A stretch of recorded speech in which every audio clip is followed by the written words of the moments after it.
بسم اللہ الرحمن الرحیم۔ مسند احمد کی روایت ہے، حضرت عبداللہ بن مسعود رضی اللہ تعالیٰ عنہ سے روایت ہے کہ رسول اللہ صلی اللہ علیہ وسلم سے روایت کرتے ہیں کہ آپ صلی اللہ علیہ وسلم نے ارشاد فرمایا کہ ایسا نہیں ہوتا کہ کوئی بندہ کسی ناجائز طریقے سے حرام مال کمائے اور اس میں سے صدقہ کر دے اللہ کی راہ میں تو اس کا صدقہ قبول ہو، اور اس میں سے جو خرچ کرے تو اللہ تبارک و تعالیٰ کی طرف سے برکت ہو، اور جو شخص حرام مال مرنے کے بعد پیچھے چھوڑ جائے گا تو وہ اس کے لیے جہنم کا توشہ ہی ہوگا۔ یقیناً اللہ تبارک و تعالیٰ بدی کو بدی سے نہیں مٹاتا بلکہ بدی کو نیکی سے مٹاتا ہے۔ یہ حقیقت ہے کہ گندگی کو گندگی سے نہیں دھویا جا سکتا۔ تو اس حدیث کا حاصل اور مدعا یہ ہے کہ حرام مال سے کیا ہوا صدقہ قبول نہیں ہوتا۔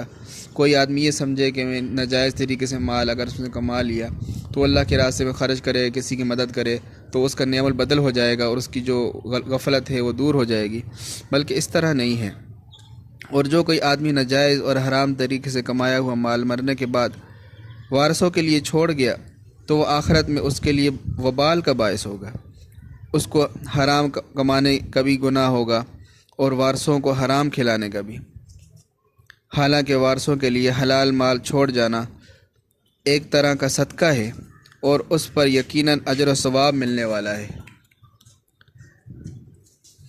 آگے فرمایا کہ اس میں مال حرام کا صدقہ قبول نہ ہونے اور مرنے کے بعد باعث وبال ہونے کا سبب بیان فرمایا کہ مطلب یہ ہے کہ صدقہ اگر صحیح اور پاک مال سے ہو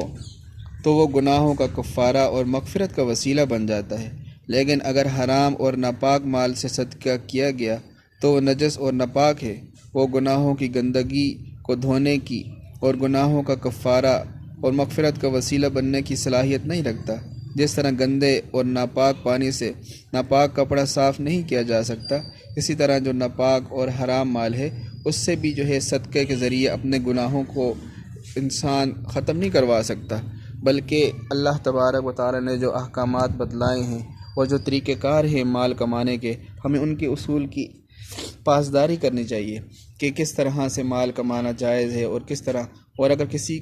مال میں شبہ بھی ہو کسی ناجائز ہونے کا تو اس کو ترک کرنا دینا چاہیے، کیونکہ حضور صلی اللہ علیہ وسلم نے فرمایا کہ اتقوا مواضع التہمۃ، یعنی تہمت کی جگہ سے بھی بچو۔